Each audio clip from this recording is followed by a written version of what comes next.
Hi there, I'm Max Keiser. Welcome to the Keiser Report.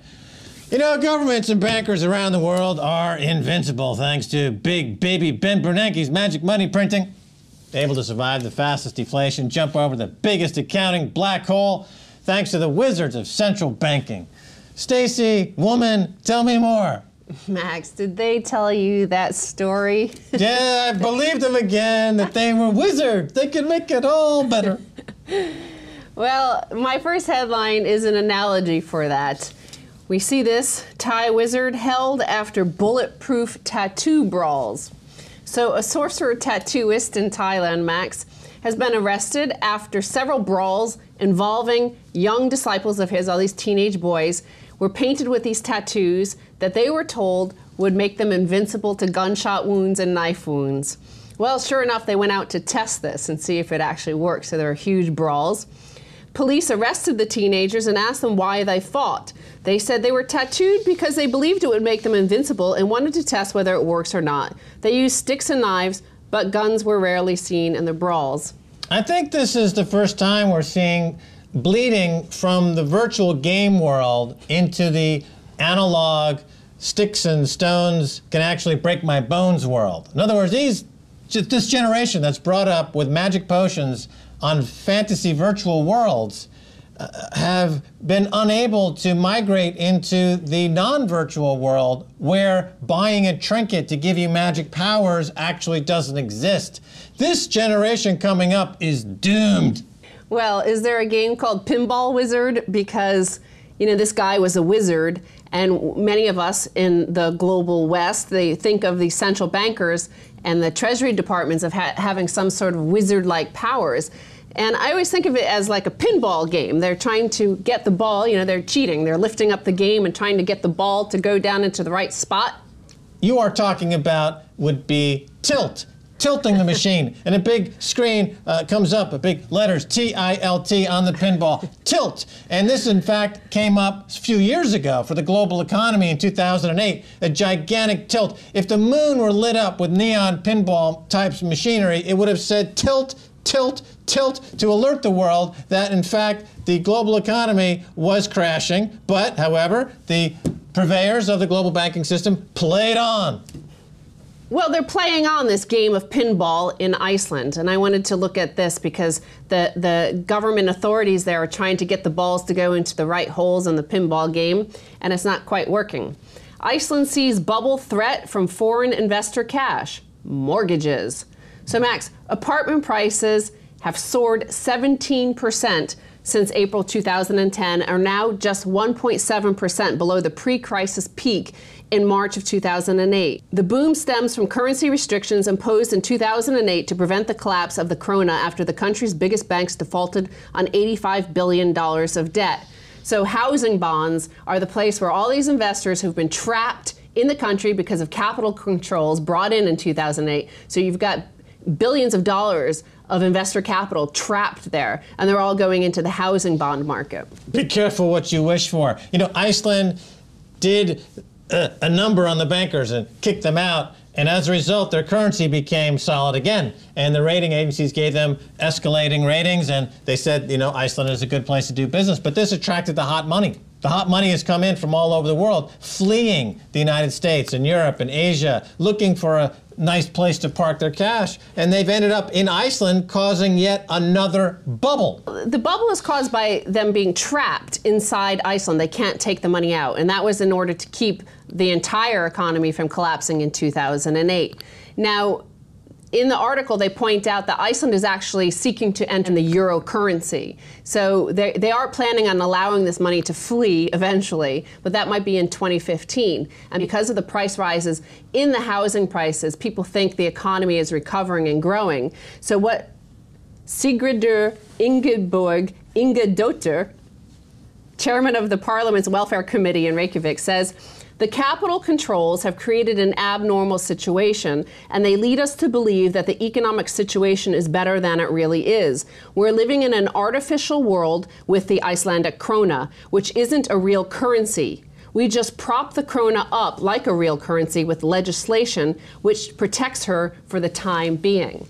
Right, so the money is trapped in Iceland with the invisible people, the little people. If you recall, Iceland, like the leprechauns of Ireland, they have their own breed of invisible little people.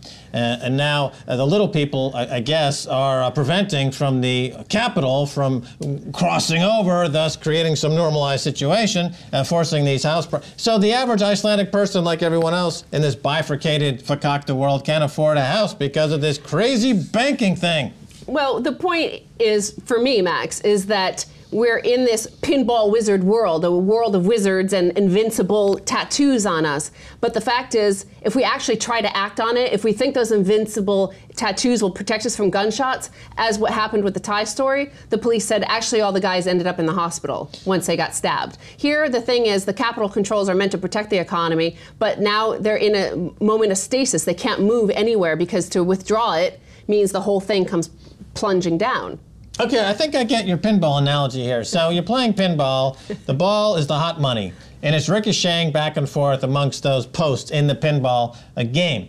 And if you're in the right side of that trade, you're a hedge fund, you made the right bet, you get extra points. However, it could be that the ball ends up going down the side of the machine into the gutter and you lose a point, or it goes into a penalty, you lose a point. The point being here that there's no economic rules, there are no schools of economy, there is nothing actually guiding this global economy. It's just the random behavior of hot money bouncing around inside the capital control world of a pinball machine god Wacko, and there's no way to predict it, and Iceland now finds itself caught right back up into the volcano of catastrophe. Well, yes, the thing is whether or not they could ever exit the game, whether they could ever enter the real world again from their virtual currency world. Because as the Times today in London was saying that perhaps Iceland, what's going to happen when they ever actually have to go back into the real bond market, and people fear being trapped there. Now, a big bond market story is in the news from Argentina, because as you know, in 2002, they defaulted on $100 billion. Well, 93% of the bondholders of that $100 billion have accepted basically a reduced payout. But 7% held out, and they went through the courts, and now the courts in the US federal courts have ruled that basically Argentina has to pay everybody out, all of those $100 billion in bonds. So I'm going to go to a story in Argentina that is like an analogy for what Argentina did back in 2002. Man set on fire in Argentina over debt. A man was arrested on Monday in Buenos Aires for allegedly setting another man on fire during an argument over unpaid debt. The debtor apparently thoroughly doused the collector with a flammable liquid, set him on fire, and then let the victim burn, closing the front door before fleeing on foot. But a group of local residents caught him and called the police. So this is what Argentina did to their creditors at the same time. They were the debtors, they set the creditors on fire, but a few survived, and they've come back to haunt them. Because they got some of those Thai tattoos that give them immunity from being burnt up by the creditors. No, clearly, Stacey, the problem is that when you have a system run by bankers for bankers, there's no ability to impose unanimity in any kind of resolution. So they came up with a deal to satisfy the creditors with some kind of payment, but a bunch of holdouts, vultures, whose interest lies only with themselves, are willing to throw the country back into the gutter to make a quick buck. I mean, that's the problem by having regulators in the global banking system run by the bankers who themselves are benefiting by not having any regulation. Well, the headline for this, Max, reads, Argentina faces tough choices after U.S. debt ruling. 93% of Argentine bondholders agreed to swap their defaulted debt for new issues in 2005 and 2010, but holdout creditors who rejected the swaps continue to press in courts worldwide for full repayment on the bonds. So last month, a federal appeals court in New York ruled that Argentina violated bond provisions to treat all creditors equally when it made payments to creditors who accepted the swaps while refusing to pay the holdouts. So the decision, of course, led to a bond sell-off, a credit downgrading from S&P and Moody's. Right. Once again, the government's saying we're powerless to do anything against the bankers. But they were not powerless in allowing the bankers to impose their system of governance to begin with. We see this in Ireland. We see this in Greece. We see this all over the world. We see it now in Iceland. We see it in Argentina. There's two sets of laws. The bankers have the ability to make up the law as they're going. And then the government say, well, we can't possibly respond by changing the law in a way that would match how the law just got changed by the very people that are now imposing their economic will on our country. That's not a government. Argentina immediately needs to realize that their government is in league with the bankers. The Irish government is in league with the bankers. The Icelandic government is in league with the bankers. It also is a real challenge to what you look at in Europe. Europe claims they've made some deals regarding Greece. This is 10 years later, and a U.S. federal court has ruled that no, Argentina, you have to pay everybody. And now no U.S. banks are allowed to pay. They've been paying the 93% of bondholders who did the deal. No U.S. banks are now allowed to funnel that money to those bondholders, because then without also funneling it to those 7% at 100 cents on the dollar. Argentina has stayed out of global credit markets since its 2002 debt debacle, partly due to fears the holdouts could block a new issue. It relies instead on the central bank's foreign reserves to pay debt, but its efforts to safeguard those funds using capital controls and import curbs have worsened an economic slowdown. So like I said, we're in this game where everybody's rigging, everybody's pushing at other sides of the pinball game. Now, Argentina has $40 billion in foreign reserves, and the U.S. federal courts are saying that, they could use that money to pay the bondholders. Well, the lesson here is that 10 years later, they are still trying to work this out. That's the lesson that Ireland needs to understand, and that Greece needs to understand, because the way that they're being talked to by the IMF, the World Bank, the Troika, is that just do one more tranche, just accept one more austerity measure, and this will all go away. That is a load of codswallop. This will be going on for 10 years in Ireland. This will be going on for 10 years in Greece. It'll be starting in America and going on for 10 years in America. It's been going on for 20 years in Japan. You've got a bunch of zombie, sycophant, vampire, bankster terrorists sucking the lifeblood out of billions of people around the world, and it's always the same story. Just accept this bag of worms today, it'll all be better tomorrow. As the people in Argentina, it's been going on for 10 years. And none of the tattoos that are the economic, fiscal, and budget policies that our governments, central banks, and politicians are imposing on us have apparently provided us immunity from the deadly financial bankster weapons. You want to see my tattoo? I've already seen it. All right, Stacey Herbert, thanks so much for being on the Keiser Report. Thank you, Max. Stay tuned for the second half of the show. I'll be speaking to Tour de Meester about the gloom of central banking.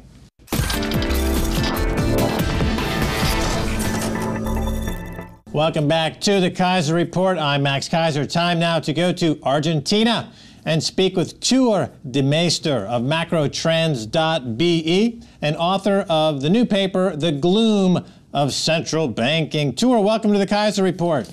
Hi, Max. Nice to be with you. All right, Tour, the European Central Bank recently released a 55-page report called Virtual Currency Schemes. Tell us about it. Tell us about the gloom behind this ECB report. Well, it's very interesting. It got out last week, and when you read it, it first seems to be just about, it could be about any online competition for the central banks, any other types of currencies. But when you read into it, there's 183 mentions of Bitcoin, and they also mentioned that they wrote this report because they got a lot of questions from the public in the past few months. And I mean, this has to be because of Bitcoin. So, I mean, and that of course raises the question, why would one of the most powerful financial institutions on the planet, why would they bother writing about Bitcoin? Because you could just as well see it as some kind of mathematical puzzle whereby geeks just send back and forth some bits and bytes over the internet. So why do they take this seriously? And that caused me to look back and find some other papers written by the BIS, the Bank for International Settlements in Basel, and also look back at how they wrote about online competition in the past. And there's reports in 1996, for example. So to compare these two impressions they give is really, really interesting. And it turns out that Bitcoin for them is a totally different ball game. And frankly, they don't know very well how to deal with it. The world of central banking, of course, is a centralized system of manipulating and controlling money, so-called in their eyes, whereas Bitcoin, by its very definition, is a fully distributed form of money and banking. Can you compare the two along those lines? Actually, you can do it very easily by comparing the reports. And what I'm going to say now is literally coming from the ECB report. It's kind of like a commercial for Bitcoin, but they actually say that Bitcoin is not backed by fiat money. It's also not backed by a commodity, and that's very different from the e-currencies in the past.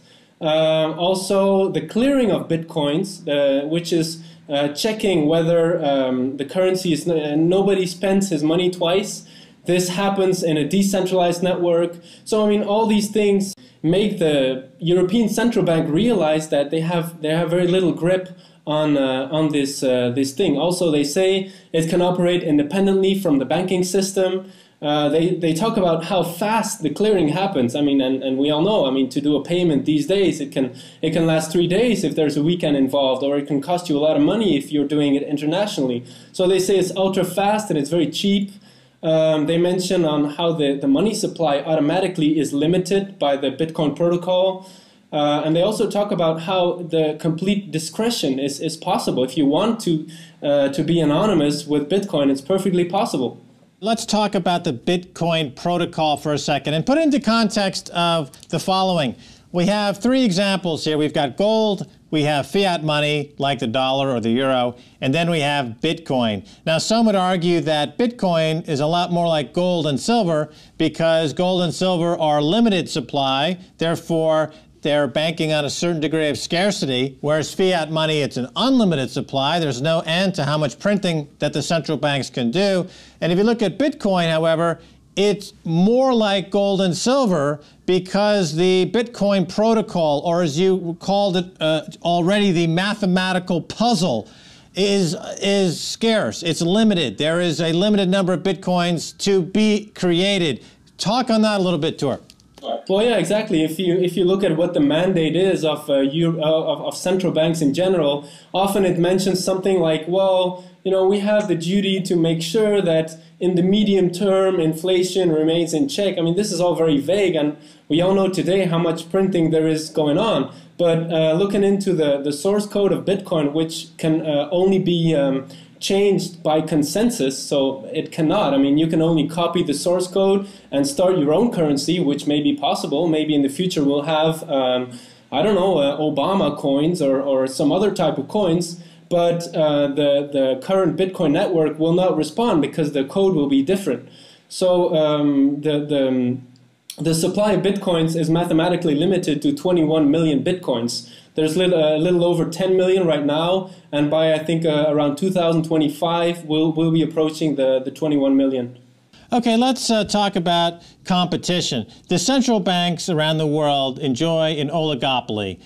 They have the sole governmental right to print money, and they do so in a coordinated fashion, and they do so in many times to manipulate prices of other commodities, for example, gold and silver, to keep those prices low relative to the dollar and other fiat currencies. We know that there are several lawsuits right here in London against HSBC and others for blatantly manipulating prices and selling counterfeit securities into the marketplace and engaging in naked short selling. So you have in the futures markets this ability, if you're Blythe Masters or JP Morgan, to manipulate the price of silver down and gold down to keep the value of the dollar up. But in the case of Bitcoin, Tor, I would think that this is a big competitive threat to the central banks because the central banks and their minions at the investment banks are incapable of manipulating markets in such a way as to stop this competitive threat of Bitcoin from cutting into their business. What do you think? Yeah, I totally agree. I mean, because it's perfectly possible for people to exchange Bitcoins without using the banking system at all. So they're not exposed to it if they don't want to. I mean, this is happening today. People are saving in Bitcoins. They're paying for services in Bitcoins. So yeah, I totally agree. Now, Tor, we're coming up to the 2-year anniversary of the Keiser Report's campaign to crash J.P. Morgan and buy silver. The idea being that J.P. Morgan has a huge position naked in silver. If you take it off the market, you crash the bank. They've been coming back with hundreds of millions of ounces of counterfeit silver contracts to keep the price low.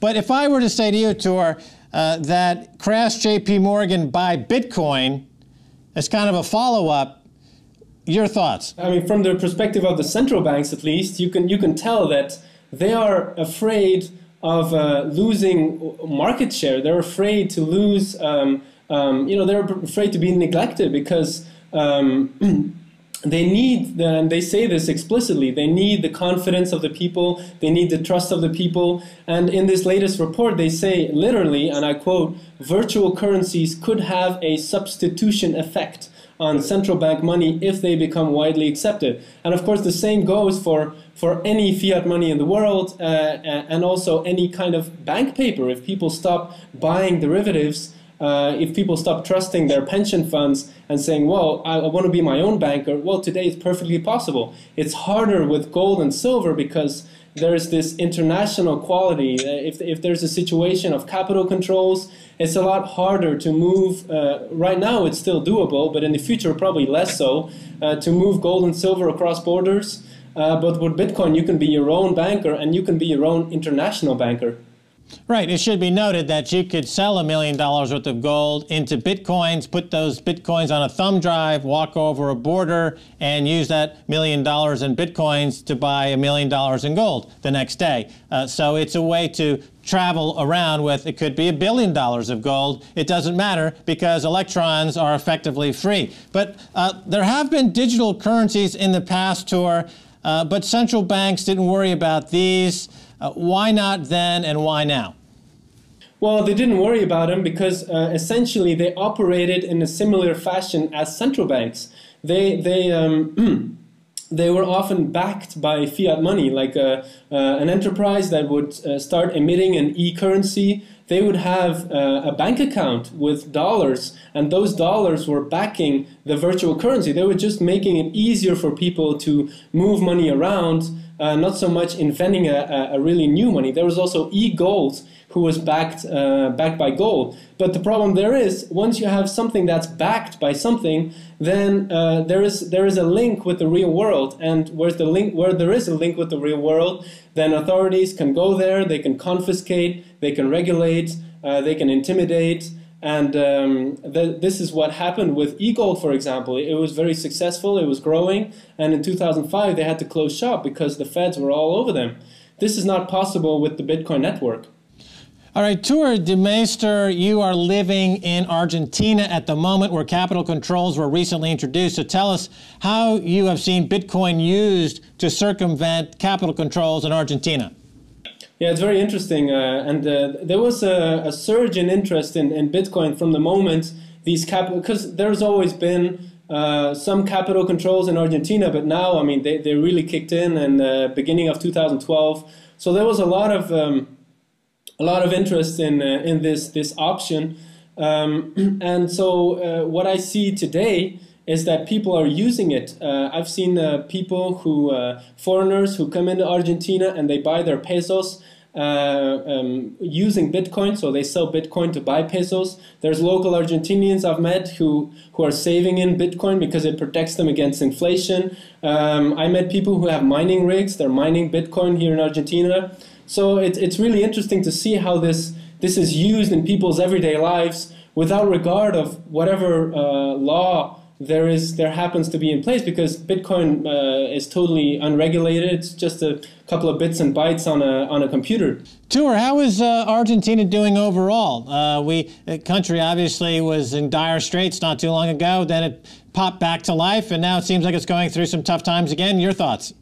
Yeah, absolutely. I mean, there's a renowned think tank here that predicted the crash of 2001. They predicted the government default. Well, right now they're saying it's going to happen again, and it's going to happen within the next 5 years. They predict. I probably suspect it's going to be sooner. And looking from the perspective of Bitcoin, I think it's really interesting for everybody to look at how Bitcoin is used in Argentina, because if you want to test a system, or in our case, a currency, then, I mean, you want to expose it to some brutal circumstances. You want to throw it out there in the jungle. And Argentina really is the financial jungle today. I mean, there's capital controls more than you can dream of. So to see how this currency can flourish in such a hostile environment, I mean, it's very hard to get dollars here. It's extremely hard to find gold in this country, let alone silver. So, I mean, I think this is a lesson for the world, because I think in the future the world is going to look a lot more like Argentina as the government slowly run out of money. All right, Tuur Demeester, we're out of time. Thanks so much for being on the Keiser Report. Thanks for having me. And that's going to do it for this edition of the Keiser Report with me, Max Keiser, and Stacy Herbert. I want to thank my guest, Tuur Demeester. If you want to send me an email, please do so at keiserreport@rttv.ru. Until next time, Max Keiser saying bye, y'all.